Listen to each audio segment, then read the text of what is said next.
Friends, again, ILoutsenko with you, and we are making our podcast from some amazing locations, and one of them is Central Park. And today my guest is Alexander Matsuka, former Chief of Secretariat of the United Nations Security Council. And in fact, he's quite aware of our agenda. We just had a almost 2-hour presentation on the matter. And Mr. Matsuka, I think you have some ideas. You heard our ideas, right? Yes, of course. And I think you have some ideas that are sort of going in a different direction. Would you share it with us, please? Of course. Well, first about your idea.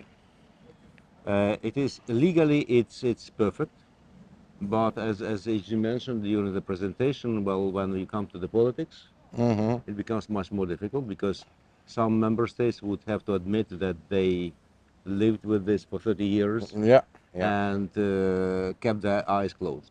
This Mm-hmm. is one thing. Another thing is that it may take some time. Oh, we realize that. We Yeah, realize that and it's not like done overnight or anything. I'm thinking about another option. Uh,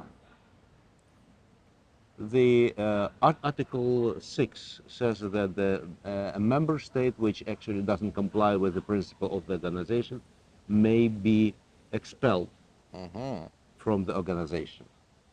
Well, it may, in a way, undermine your idea, Yes, your yes. concept, because, well, Our concept is that it yeah, was never there. yeah. But on the other hand, if you many people will drop this idea of expelling Russia from the UN, not because of that, but because this requires agreement, recommendation of the Security Council. And when people see the Security Council, oh, Russia is on the Security Council, forget about it. Mm-hmm. And I'm thinking, well, probably lawyers may help me with that.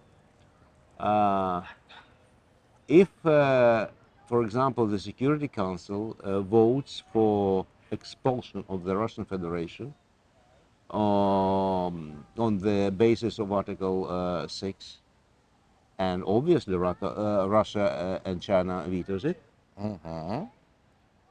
then somebody may recall resolution Uniting for Peace, adopted during the Korean War, which says that in case of Security Council inability to agree on an issue, it may be brought to the attention of the emergency session. Emergency session, actually, Of the General Assembly, yeah, obviously. emergency session of the General Assembly, 11th emergency session of the General Assembly is now suspended, but it will be reopened actually on the 7th of October, Mm-hmm. by the way. So then you bring this issue to the session of the General Assembly, and all you need is two-third majority of the membership, and that's it.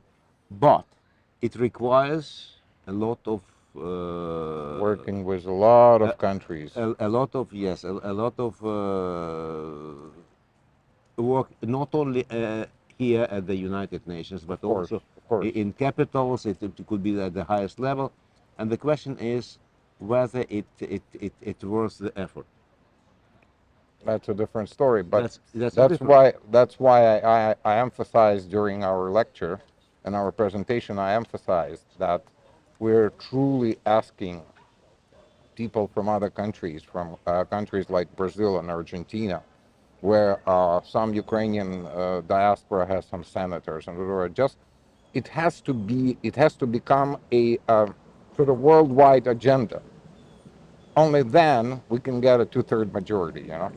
This is one thing, and another thing, another option. There is another option. Oh wow. There is another option. You mentioned actually during your presentation the credentials. Mm-hmm. Mm-hmm. And with Credentials committee, yeah.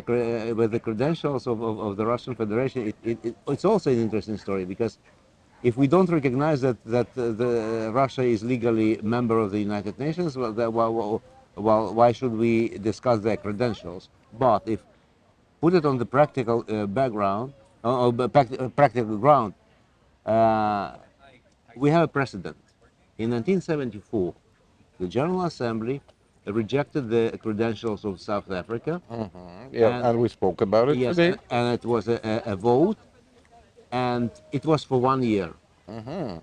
It was only for 1 year, and then the General Assembly every year just Extended. extended. Yes, yes, yes, They yes. didn't vote on the substance. They just They just extended automatically this extended. for 20 years. For Yeah, 20 years. until the apartheid regime Yeah, collapsed in South yeah. Africa. So there are some options which may because again it's suspension. It's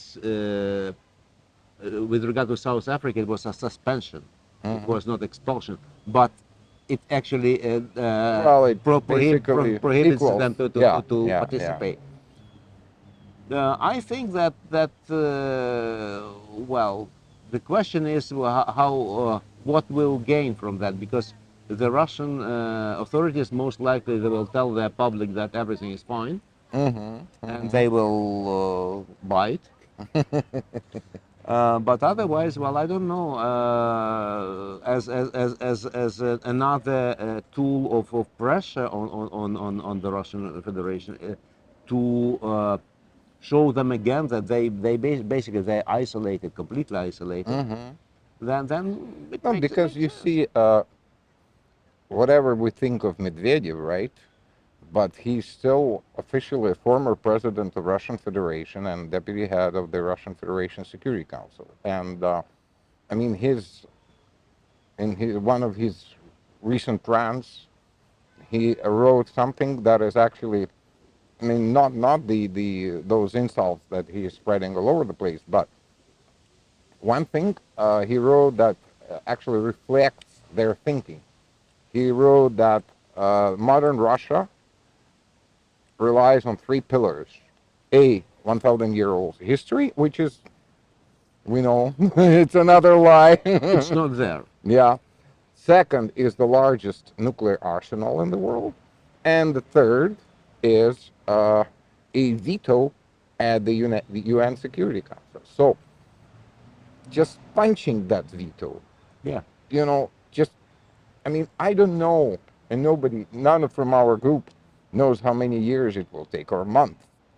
But we know for sure that if we concentrate our efforts in that direction, it will definitely be very, very painful for us because they do consider this veto power as one of the main pillars of their state. I tell you something. If you would, if you would, we would have this discussion 2 years ago, I would say that this is all nonsense. It makes no sense to me.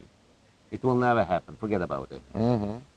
Now, when people are talking about expulsion, well, some kind of putting limitations on Russia, And people, people say, "Oh, including, it head of the it will European be very Commission. difficult to accomplish." So nobody says no. Because the whole change. Well, look.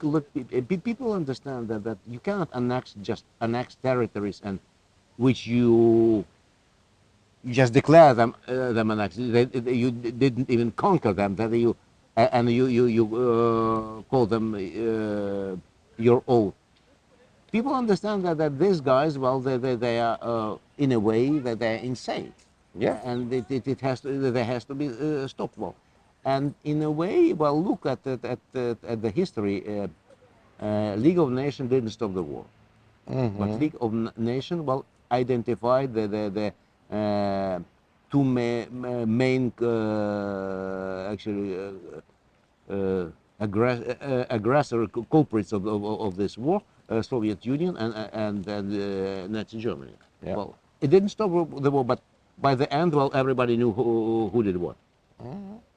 Unfortunately, well, the Stalin's Soviet Union got away with what they did to Poland, to Finland, and unpunished evil, well, comes back. Well, that's actually altogether a different topic, but one of the reasons of today's Russia behavior because Russia was never condemned for Yeah, any of its yeah, crimes, yeah, neither against its own people nor against other countries. yeah. And on that note, Ambassador, thank you very much. I'm truly grateful. First of all, we're grateful for your participation in our today's presentation and your very insightful comments, and grateful for this new ideas. Thank you very much. My pleasure. Thank you.